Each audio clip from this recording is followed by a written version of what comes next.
Good morning, good afternoon, good evening. जब भी आप मेरे वीडियो को देख रहे हैं आपका वीडियो में स्वागत है।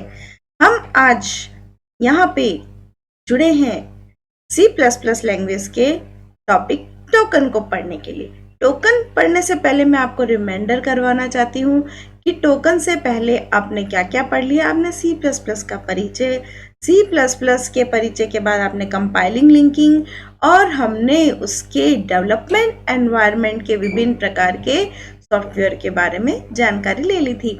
तो हम और इसको डिटेल में आगे हमारे टॉपिक पे पढ़ते जाएंगे। आज के हमारा टॉपिक है टोकन। क्या है टोकन? टोकन किसे कहते हैं? टोकन का यूज क्यों करते हैं?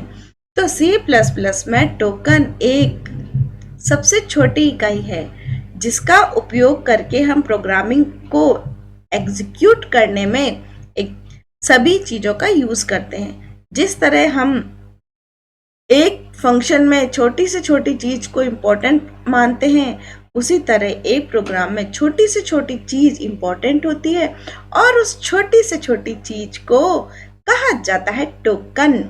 तो टोकन C++ की सबसे छोटी इकाई है। टोकन के बारे में आपको पूर्ण जानकारी होनी चाहिए। टोकन में यहाँ पर आपके सामने आते हैं आइडेंटिफायर, कांस्टेंट, कीवर्ड्स जिसे रिजर्व वर्ड्स बोलते हैं, और इस तरह आपके पास आइडेंटिफायर के अलावा और भी टोकन्स इसमें आएंगे जिसमें ऑपरेटर्स, फंक्शंस, वो सभी एज ए टोकन्स होते हैं। लेकिन हम यहाँ पर पढ़ेंगे बुक के अकॉर्डिंग C++ आइडेंटिफायर किसके अंतर्गत आते हैं? टोकन्स के अंतर्गत। और आइडेंटिफायर से ही वेरिएबल बनते हैं, कांस्टेंट बनते हैं, फंक्शंस बनते हैं। लेकिन ये सभी एक रूप में टोकन के अंतर्गत इंक्लूड होते हैं। तो हम आज देखते हैं token C++। Let's see।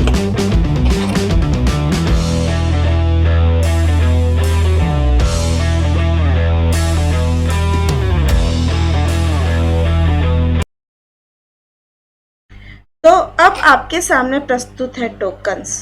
Tokens किसे कहते हैं? प्रोग्राम की सबसे छोटी इकाई को टोकन कहा जाता है। टोकन C++ में निम्न होते हैं। वैसे तो सारे टोकन्स होते हैं, लेकिन बुक के अकॉर्डिंग जो टोकन्स हैं वो हम देख रहे हैं। Keywords, identifier, constant, strings. Program इन्हीं टोकन के प्रयोग से लिखा जाता है। प्रोग्राम लिखने के लिए यूज किए जाते हैं टोकन्स। तो टोकन्स प्रोग्राम की सबसे छोटी इकाई है जिसका यूज करके आप प्रोग्राम को लिख सकते हो। यहाँ पर अब हम डिटेल में देखेंगे टोकन। सबसे फर्स्ट है कीवर्ड।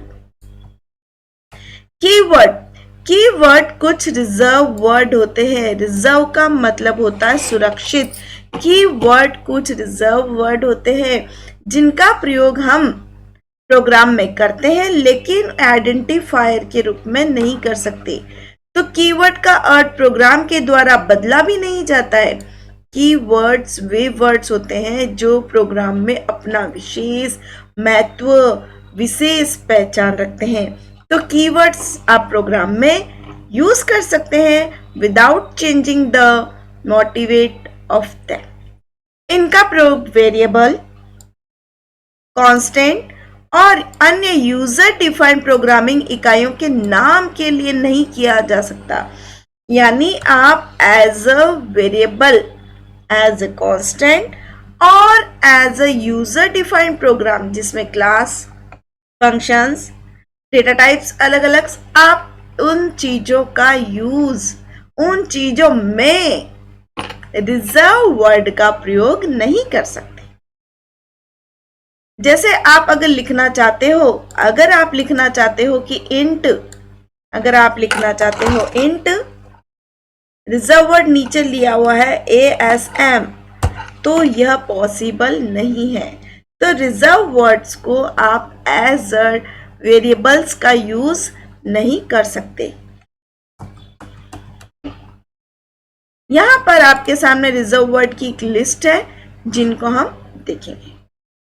सबसे पहले हमारे पास आता है asm, auto, break, case, catch, double, else, enum, extern, plot, new, preter, private, protected, public, switch, template, this, through, try।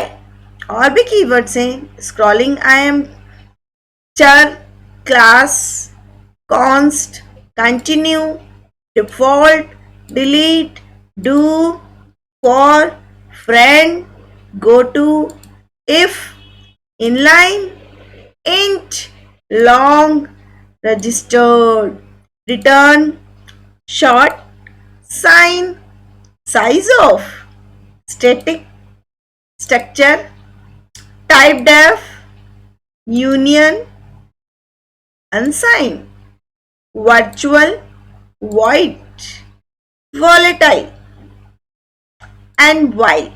ये कीवर्ड्स हैं जिनका प्रयोग हम प्रोग्राम में कर सकते हैं एज ए रिक्वायरमेंट, लेकिन इन सभी कीवर्ड का प्रयोग आप वेरिएबल, कांस्टेंट या यूजर डिफाइंड प्रोग्रामिंग में नहीं कर सकते।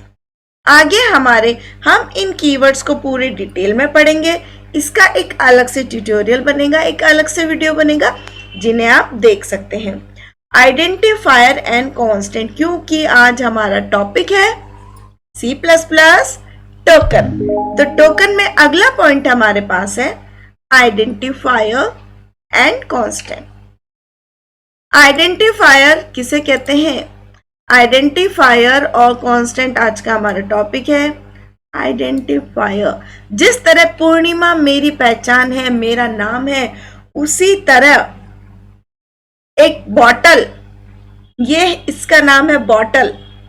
और अगर मैं कुछ और लेती हूँ, मेरे हाथ में है earphone, this is earphone not a headphone, okay, this is spoon. जिस तरह हर चीज अपनी पहचान रखती है और अपनी विशेषताएं रखती है, तो यहाँ पर एक नाम इसका है, वह नाम इसकी पहचान है। उसी तरह हम प्रोग्राम में आइडेंटिफायर बनाते हैं। तो what is definition? Variable, function, array, class आदि के नाम जो प्रोग्रामर द्वारा दिए जाते हैं। नाम, आइडेंटिटी, पहचान ही आइडेंटिफायर है, पहचान कराने वाले शब्द। आइडेंटिफायर, पहचान कराने वाले, इन्हें आइडेंटिफायर कहा जाता है। आइडेंटिफायर को नाम देने के लिए हर भाषा के अपने नियम होते हैं। निम्नलिखित नियम C और C++ में समान है। अगर आप बॉटल को नाम देना चाहते हो तो बॉटल की स्पेलिंग B से स्टार्ट हुई है, आप एक नंबर बॉटल से पहले नहीं दे सकते। Lamp, bottle, earphone, fan, cooler, AC, जितने भी आइडेंटिफायर हमारे आसपास हैं, सभी के सभी अल्फाबेट से स्टार्ट होते हैं। तो ठीक यहां पर भी यही नियम है। फर्स्ट, केवल अंग्रेजी वर्णमाला के अक्षर, अंकों और अंडरस्कोर का प्रयोग किया सकता है। अक्षर के बाद ही अंकों का प्रयोग किया जा सकता है। सबसे पहले जो आपके आते हैं ABCD, बॉटल 5, राज, प्लॉट 9, इस तरह हम नंबर्स को वेरिएबल के बाद में ले सकते हैं। किसी अंक के साथ नाम की शुरुआत नहीं की जा सकती, यही चीज जो मैंने अभी बताया। छोटे और बड़े अक्षर अलग अलग माने जाते हैं, अलग अलग। छोटी ABCD का A और बड़ी ABCD का A दोनों अलग है, क्योंकि दोनों का ASCII कोड अलग होता है, कंपाइलर उसे अलग डिफाइन करता है। यहाँ पर ये केस सेंसिटिव है, इसका मतलब होता है C language is case sensitive. अगला पॉइंट हम देखते हैं, कीवर्ड का प्रयोग वेरिएबल के नाम के लिए नहीं किया जा सकता। एज अ कीवर्ड आप किसी को एज आइडेंटिफायर नहीं बना सकते। आइडेंटिफायर बनाने के लिए आप नए शब्दों का यूज कीजिए जो किसी भी अल्फाबेट से स्टार्ट होता है। यहां पर देखिए 256 एक एग्जांपल है, 34.12, 0.25, हेलो और Z, इन सब में क्या अंतर है? ये सारे आइडेंटिफायर हैं। और अगर अब इनकी घोषणा की बात की जाए तो कैसे लिखेंगे अपन? सबसे पहले अगर हम लिखते हैं डेसिमल इंटीजर, तो इसके लिए हम क्या लिखेंगे? इंट ए। ठीक है, इस तरह में से डिक्लेयर कर लेंगे सेमीकोलन पे। और अगर वैल्यू भी साथ में देनी है तो सेमीकोलन हटा के इक्वल टू हम लिख सकते हैं 2 5 6 सेमीकोलन। इस तरह हमने इसको बनाया। और अगर बात करें अब दूसरे की, प्लॉटिंग की, तो हम क्या लिखेंगे? FLOAT, float. प्लॉट के लिए कोई भी वेरिएबल ले सकते हो। F इक्वल टू आप लिख सकते हो 34.12 ये हमारे हैं वैल्यूज। सेमीकोलन से आप इसे कर देंगे। थर्ड हमारे पास है ऑक्टल। ऑक्टल हम यूज नहीं लेते, लेकिन उसके लिए ऑक्टल के लिए OCT आता है। ऑक्टल इंट प्रकार का ही होता है, ऑक्टल इंट। और आप ले सकते हो 0 to 5। ऑक्टल में 0 to 7 डिजिट होते हैं। जैसे कि गणित में नंबर्स हम 0 से 9 लेते हैं, उसे डेसिमल प्रणाली कहते हैं। और ऑक्टल में 0 से 7। अब हमारे पास इसका, हमने अगर इसको डिफाइन कर दिया, इक्वल टू से ही करना है। विद इक्वल टू आप कैसे करेंगे? नेक्स्ट आपका एक और एग्जांपल है स्ट्रिंग। अब स्ट्रिंग के लिए क्या लेना पड़ेगा आपको? एरे। तो अगर हम लेते हैं नाम है तो CHR चर। चर के साथ आप ले सकते हो कोई भी नेम वेरिएबल का, और हमें यूज करना है एरे का। और हमने एरे में इसमें साइज दे देती है 6 दे देते हैं हम इसमें, 5 तो हमारे लेटर है ही है। और हम इसको बराबर करके लिख सकते हैं क्या? अपन अभी डायरेक्ट कर रहे हैं, ये चैप्टर हमने पढ़ लिया था। तो हम इस तरह डबल कोटेशन में लिख सकते हैं हेलो। तो हमने ये स्ट्रिंग की डिक्लेरेशन कर दी। तो हमने यहाँ पे आइडेंटिफायर कौन से वो देखने। लास्ट हमारा एक और एग्जांपल है। तो चर CH आप लेते हो बराबर क्या है हमारे पास? Z। तो इसको हम लिखेंगे सिंगल कोटेशन में Z। ये हमारा हो गया डिक्लेरेशन। अब यहां पर हमें जांच करनी है कि आइडेंटिफायर्स कहां पर है। तो आइडेंटिफायर यहां पर है A, जो कि वैल्यू दे रहा है। आइडेंटिफायर है A। उसके बाद हमारे पास है F। यहां पर ऑक्टल इंट, देखो ये इसमें आइडेंटिफायर दिया नहीं है तो ये एरर देगा। तो इसमें आइडेंटिफायर कहां देना पड़ेगा हमें? इंट के बाद कोई भी एक नाम दे दें। A। सॉरी। तो यहां पर हमारे पास है चर नाम का आइडेंटिफायर, और इसमें भी है चर नाम का आइडेंटिफायर।